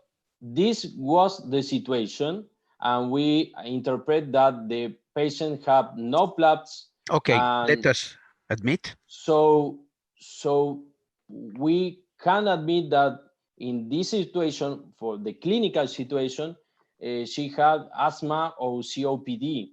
So we insist in the diagnosis of pulmonary embolism. We know you extend your pulmonary or your blue protocol to the suspicion clinician and the a sonography cardiac approach. So we yes. If you put your probe at the heart, yes, I guess that you will see a well contractile left ventricle. I suppose that you will see a pericardium that will be normal, no reason for a pericardial disease. And I guess that you will see enlargement of the right ventricle, whether it is pulmonary embolism, pneumonia, COPD, asthma, and even pneumothorax. We will see if we have the chance of a window, we will see probably enlarge the right ventricle.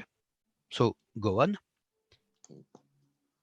Your answer is obviously correct. And please, Francisco, put the clips.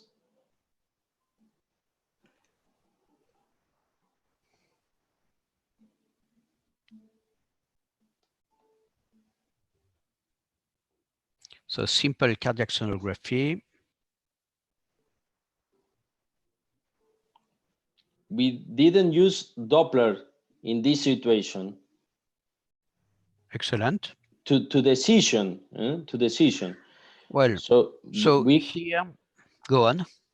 So we have a design because the septal interventricle was a plain.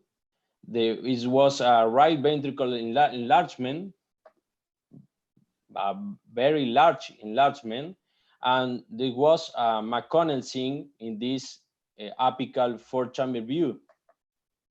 There was an IVC dilated without collapse. So we admitted this patient had pulmonary embolism in this context of clinical situation and with the upper profile and with a simple cardiac sonography. Simple cardiac sonography. You have a nice culture. I'm glad to read these words. Well, of course, the image is very like this. It does not help, but here. No, is the streaming possible? But yes, I will try to make the effort. So the right ventricle seems very enlarged here, a bit caricatural. So here it should be probably good to think very deeply to the embolism here. Maybe she smoked, but if she smoked a lot of tobacco, she would have enlarged the free wall of the right ventricle. That is not very easy to see in these images, but it's too difficult to see. It's not. It is a cardiac probe. Well, yes. So given the, so I don't pay attention to the septal interference, but it should be too long to explain. Let us admit that she has a caricaturally enlarged right ventricle. The problem is that you would like to give heparin, I suppose. Of course. Of course. The problem, yes, and she made no bleeding. Of course, no. Oh, good. So probably it was a pulmonary embolism that you treated correctly. Embolism without a venous thrombosis. Yes. Please, Francisco, put the next slide.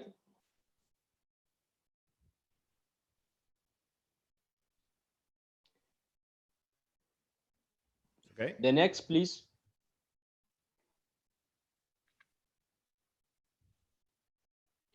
So at minute 10, we conclude that we have to give her oxygen therapy and fractional heparin without corticosteroids, without bronchodilatators, without furosemide, without antibiotics, and without mechanical ventilation and without non-invasive ventilation. So only that. Please, Francisco. At 15 minutes, we have 88% of oxygen saturation, blood pressure stable, decreased heart rate, decreased respiratory rate without facial cyanosis, and mild dyspnea. So the clinical optimization was good initially. How much oxygen? I suppose a lot. What? A lot of oxygen, I suppose 8-10 liters per minute. At the first minute, we have to put a masker with 15 liters per minute of oxygen. Okay. Mm-hmm.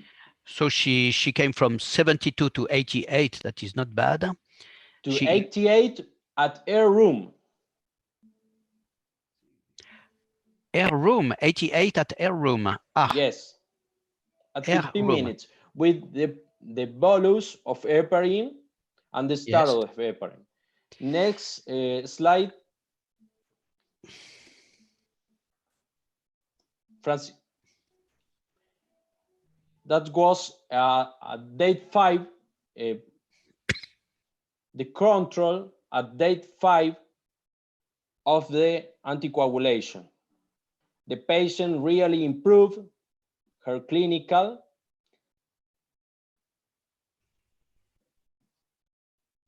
Here are the upper blue points, right and left.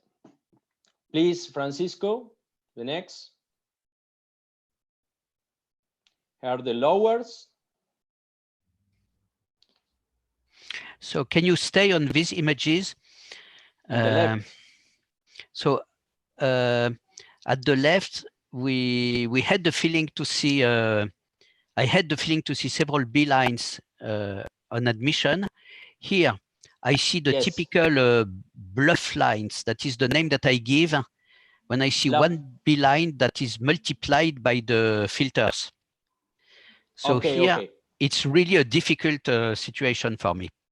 Not because it will be midnight for me, nothing to do. The images are difficult. So, I understand. So I suppose you will tell me that she is making pulmonary infarction at the lower left. And probably this is that. Yes. Probably. But to say, if I am supposed to make, how do you call that? An expert opinion on this case, I would be uncomfortable. I am not able to say there are lung rockets, there are no lung rockets. Here, I see no B line, or maybe one, maybe two, but I agree that I see a small consolidation that was maybe missed initially, or maybe appeared secondary. These are all the subtleties of lung ultrasound, or medicine, by the way. Bien. Okay. The next.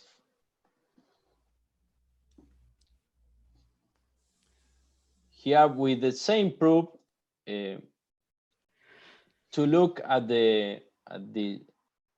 these small, probably C lines. Can you tell us what do you think, doctor? It's difficult because now the right image is very dark. Where are we? Which point? These are at the PLAPS point, but with a linear proof. Yes. So to the right, I will probably say no PLAPS. To the left, I would say probably PLAPS. It's really difficult, believe me. I am not comfortable. So a small PLAPS that looks like I am not accustomed. It will be, I hope that the pandemic will stop because it's not fluid enough. I would say there is a pleural effusion. Allez, a small pleural. Yes. That's right. We are calling to Philips to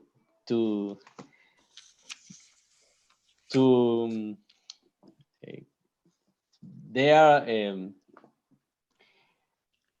could send us a microconvex probe for the next case.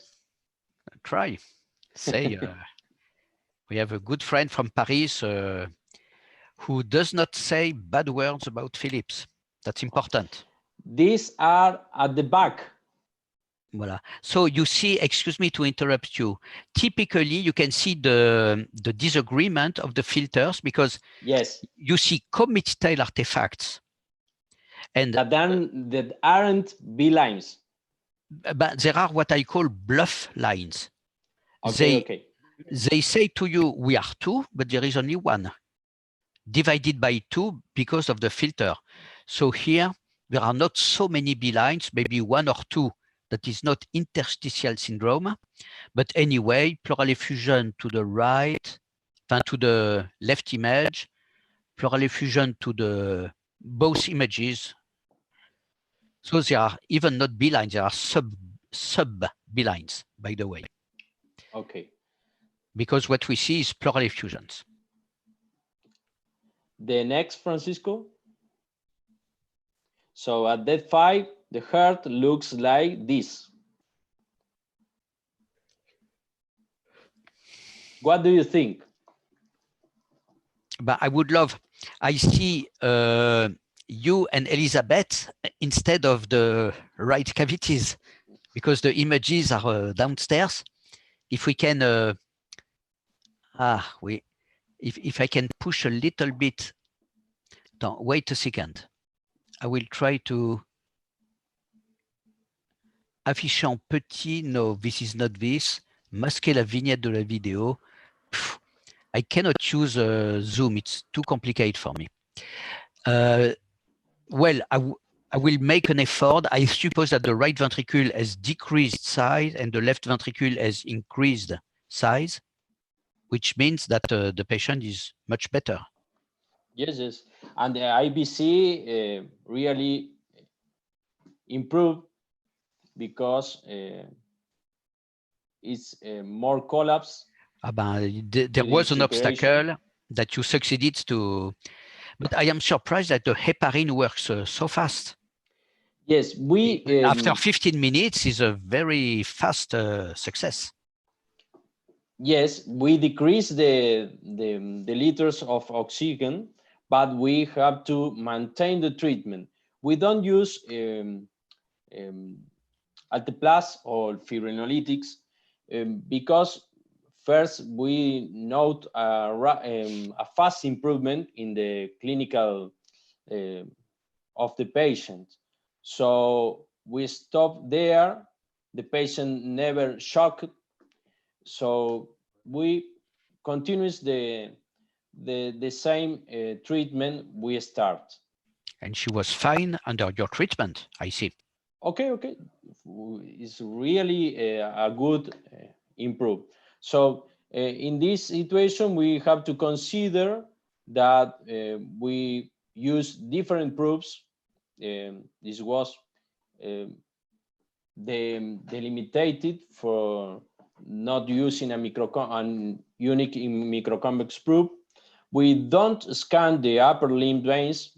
That was an error. And the clinical and cardiac ultrasonography improvement after treatment.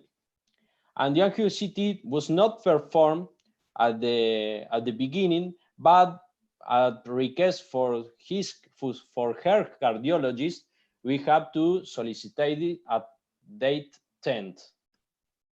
It's a bit late. What? It's a bit late, but what did you see on the CAT scan? It was the cardiologist. You don't know. We have to ask to Dr. Merlo why he calls request. So that was what the CT scan can show. What we can see in minutes the CT scan could see in hours or days probably, but we don't have the opportunity to scan at the beginning of the, yes?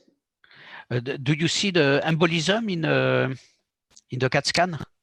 Yes, Because please, Francisco, show the slide, the previous slide.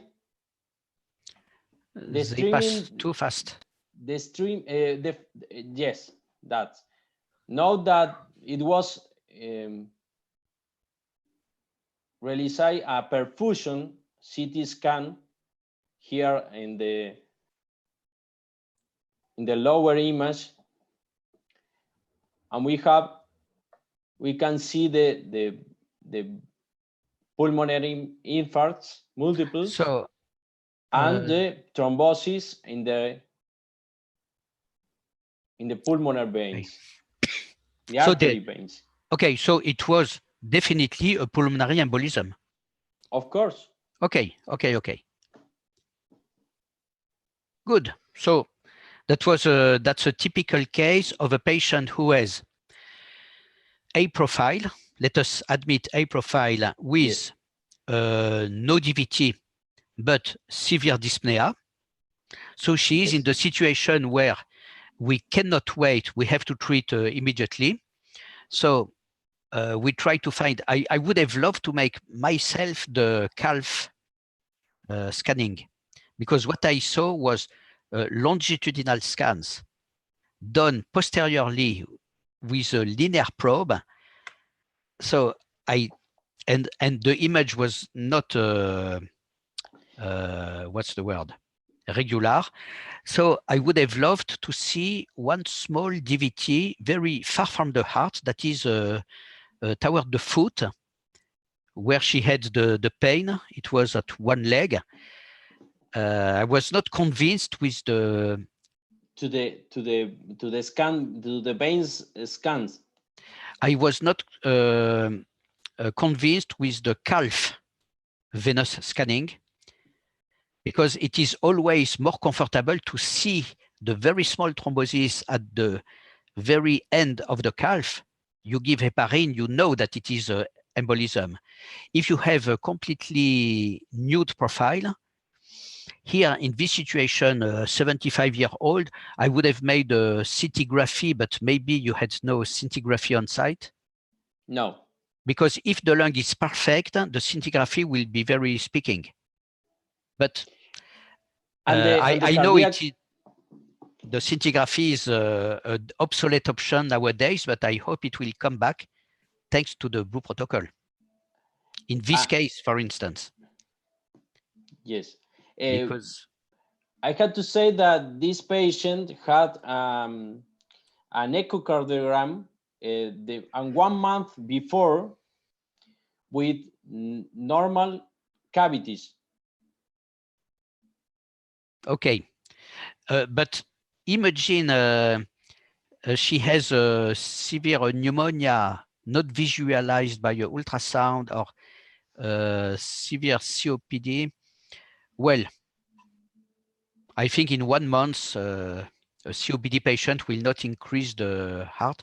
So this is a good argument for embolism. I agree. Okay.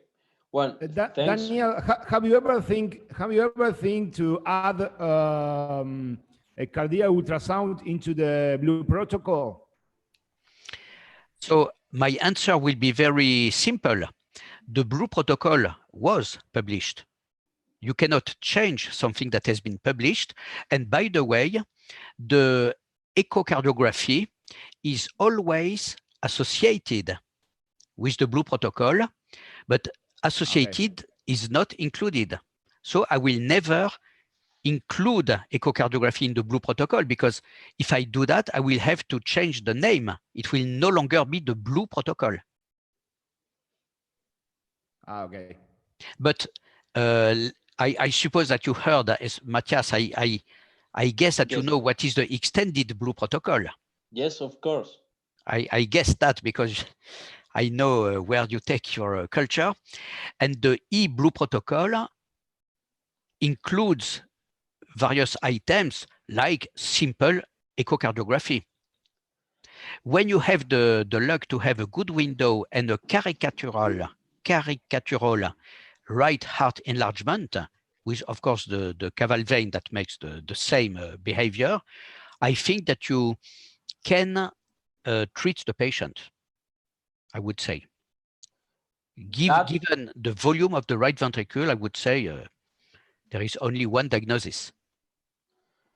Well, I have to take more experience to scan the veins, because I see a lot of patients that came to our center with pulmonary hemolymph. We had an air profile in the lungs, in the scan of the lungs. We have changes in the heart, and we don't see the venous thrombosis. So maybe it's I had to train more in looking, but I think I have to say lost in time scanning all the veins. If I have a clinical suspicion of pulmonary hemolymph, and I delay the treatment of the patient. Excuse me, this is my fault. I am unable to publish my research. Each time I submit it, it is rejected 9 times, and the 10th it is accepted. So one paper takes years. So you do not need, but it is not published, it is always rejected. You do not need to scan all the veins. You need to scan, as you said, I heard you speaking of the common femoral vein, of the V point, which means that you have read my book, because the V point is in no publication, but only in my book. And the calf veins, 1 point or 2 points is sufficient. And the popliteal vein is not mandatory if you scan above and below, but it's always good to have this. But the timing is precisely the big advantage of the Blue protocol. That is a profile. It takes less than half a minute. 1 point, Carmen maneuver, 2 points, multiplied by 2. And by the way, if she is from the 20% of the patients who have severe embolism with no longer any thrombosis at the lower extremity, it's part of the Blue protocol. That is, the sensitivity is only, in the article, it was 81. In the big series with plenty of embolism that I am unable to publish, it stabilized at 78, 77 now. That is a possibility to have anyway the embolism. So, so I don't repeat what I said with the calf vein very far to the heart. Yes. And there are some works in project. The more possible sometimes I will try. Do I have a microconvex probe here? I will take this pen. Do you see me correctly? If yes. If you have this magic probe, you can insert it just above the sternum, or in an area where no other probe will come. And sometimes you will see the cross of the aorta and the right pulmonary artery, like I see you, that is perfectly. And sometimes you will see a crazy movement of a clot within the right pulmonary artery. So here you can give quietly your therapy. You know that it is embolism. But I repeat, if you have the magic probe, because, or maybe the vaginal probe can also be inserted in this area, but each millimeter makes the difference. We are calling to Philips and to Esaote and to... Keep me posted. Which city do you live? In Cordoba. Cordoba. if I see you, I will take this pen in this position to, if I happen to see you in your institution.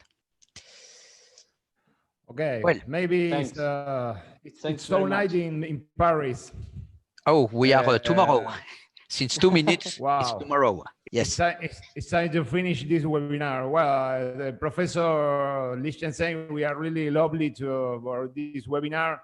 We understand we have to go to Paris to do the surf, or maybe bring Dr. Lichtenstein to South America. I don't know from Argentina or Venezuela. I don't know what do you think, Elizabeth. What do you think?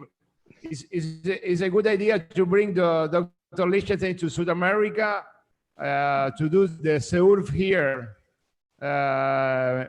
Maybe this year or the next year.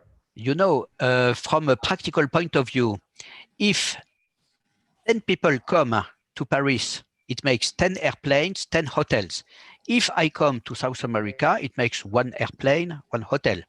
If the local committee makes good work, if I have the machine that makes me happy, would make for me to take an airplane is like being at the office. I work, it's not a lost time.